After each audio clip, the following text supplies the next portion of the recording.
শুভ নীলষষ্ঠী। আজ হচ্ছে শুক্রবার।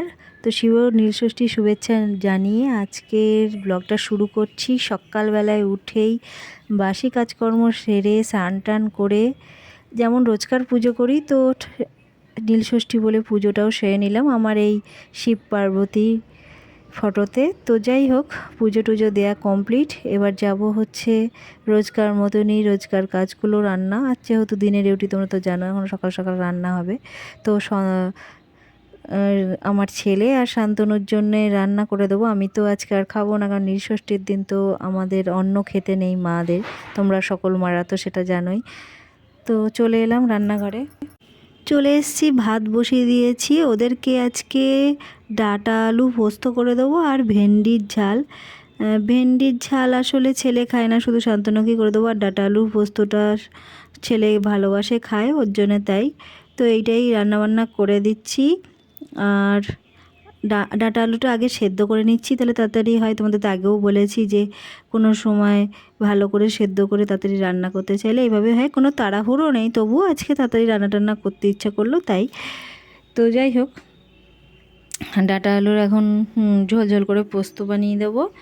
আর এদিকে ভাত বসানোই আছে আমার, ভাতটা হোক। আর ডাঁটা আলুর পোস্তটা যখন সেদ্ধ করে ছিলাম তখন পোস্তটা আমি বেটেও নিয়েছি, সাইডে রেখে দিয়েছি নুন হলুদ দিয়ে।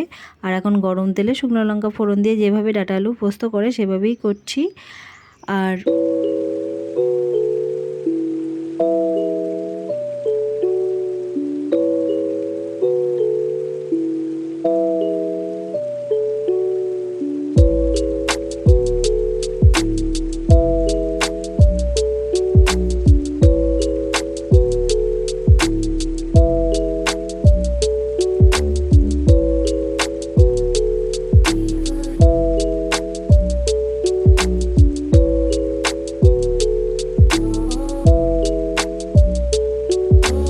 It helps the speaker lead his audience into the scene he describes by creating an imaginary picture. Usually it's something that moves. তো পোস্ত আর ঝিঙের ঝাল রেডি। এই শান্তনুকে দিয়ে ছেলের খাবারটা রেখে দেবো। শান্তনু থাকতে থাকতেই ছাদে চলে এসে জামা কাপড় মিলে দিয়েছি। আর আজকের আকাশটা বেশ ঝলমলে ওয়েদার, রোদ আছে। তো বাড়ি থেকে চলে এসেছি বাপের বাড়িতে। তো এখানে এসে আমার যে শিব ঠাকুরটার গল্প তোমাদের আগেও শুনেছি, সেখানে পুজো করলাম শিবলিঙ্গে। তো এটা আমারই ছোটোবেলায় তারাপীঠ থেকে আনা শিব ঠাকুর, তো এখানে বাপের বাড়িতেই রাখা আছে। তো এখানে পুজো করলাম ছেলের জন্যে, ছেলের শুভকামনায়, ছেলের সুস্থতার জন্যে, ছেলের ভালো থাকার জন্যে। যাই হোক, তো পুজো টুজো দেওয়া হয়ে গেল।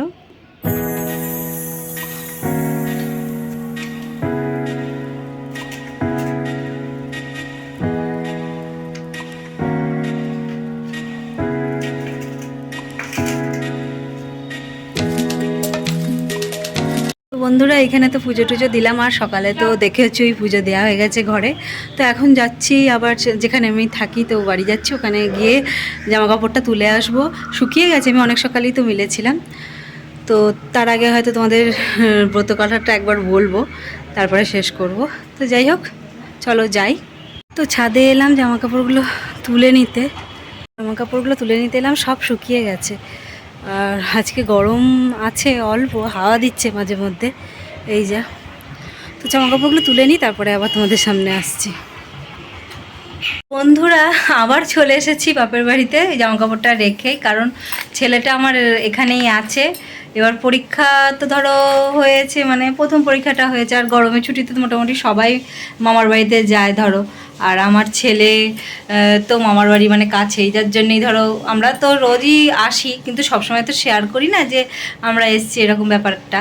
তো আমি দেখলাম যে আমিই বা কী করবো, অন্যদিন যাই, অনেক টুকটাক কাজ থাকে, করি বাড়ি গিয়ে, তারপর আবার আসি, নিতে আসি, এরকম করি। তো আজকে ভাবলাম যে না, জামা কাপড়টা তুলি, আবার চলে আসবো। তো চলে এলাম। তো ব্লগটাও শেষ করব, তার আগে তোমাদের আজকে নীলষষ্ঠীর ব্রত কথাটা আমি একবার শোনাবো। তো তোমরা হয়তো সবাই জানো, সবাই শুনেছো বা পড়েছো, আজকের দিন তো সবাই এটা শুনবে পড়বে। তো ব্রত কথাটা হচ্ছে, এক দেশে এক ব্রাহ্মণ আর ব্রাহ্মণী বাস করত। তো ব্রাহ্মণ আর ব্রাহ্মণী অগাধ ঈশ্বরের প্রতি ভক্তি ছিল, তারা সবসময় পুজো আর্চা এসবই করতো, সবসময় ঠাকুর দেবতার প্রতি অসীম ভক্তি ছিল, তো পূজা আর্চা তারা করতো সবসময়। তো ওদের সন্তান বলতে 7টা সন্তানের মধ্যে 7টা ছেলে ছিল আর একটা মেয়ে ছিল। তো এরকম 2 বছর করে ওদের সন্তান বাঁচে আর তারপরে তাদের সব মৃত্যু হয়ে যায়। তো তখন তারা ভাবতো যে এত পুজো আশ্রা করে সন্তানের এভাবে মৃত্যু হয়ে যাচ্ছে, যে এটা মনে হয় কলিযুগ, ওই জন্যই মনে হয় ঈশ্বরের পুজো আশ্রার কোনো ফল হয়তো সেভাবে পাচ্ছে না। এইভাবে ভেবে তারা নিজেদের সমস্ত মানে বাসস্থান সব ত্যাগ করে চলে যায় কাশীধামে। দিয়ে কাশীধামে গিয়ে ওরা থাকে। তো একদিন মণিকোণায় মণিকণিকায় স্নান করে ব্রাহ্মণী ঘাটের ধারেই বসে থাকে, দিয়ে অদৃষ্টের কথা ভাবতে থাকে যে এরকম এত পূজা আশ্রা করেছে, এত কিছু করেছে, তখনও তবু সন্তান তার নেই, এইভাবে অনেক কিছু ভাবতে থাকে। তখনই এক এক বয়স্ক বৃদ্ধা মা ষষ্ঠী বৃদ্ধা বেশে এসে ওই ব্রাহ্মণীকে বলে, মা তুমি এখানে বসে বসে কী ভাবছো? তুই বলছে, আমি অনেক পুজো আশ্রা করেছি, অনেক ঠাকুর দেবতা মনেছি, কিন্তু ঠাকুর দেবতারা কেউ মনে হয় আমার মানে পুজোয় মনে হয় সফল হয়নি, মানে ফল পায়নি, কোনো কিছুই হয়নি, আমার সন্তান সব মারা গেছে।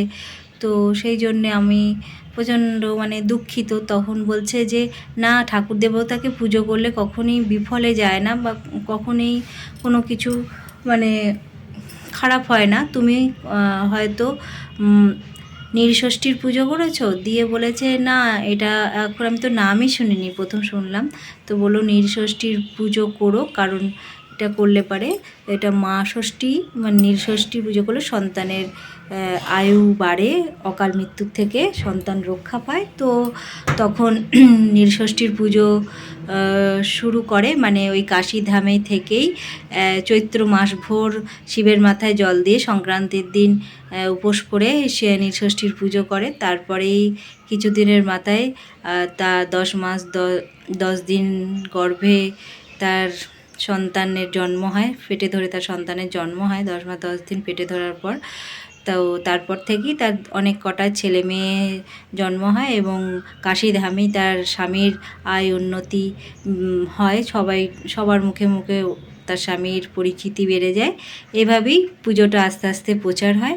তো নীলষষ্ঠীর পুজো এভাবেই প্রচার হয়। তো তোমাদের ব্লগ শেষ করার আগে একটাই বলবো, সকল মায়েদেরই সন্তান থাকুক সুস্থ শরীরে আর দুধে ভাতে, আর সকল মারা যেন তার সন্তানের কোনো দিনও শোক না পায়, দুঃখ না পায়, সব সন্তান যেন তার মায়ের কোলে সে শান্তিতে দুধে ভাতে থাকে, এটাই কামনা করে ঈশ্বরের কাছে আজকের ব্লগটা শেষ করলাম। তো শুভ নীলষষ্ঠীর পুজোর শুভেচ্ছা সকলকে। আর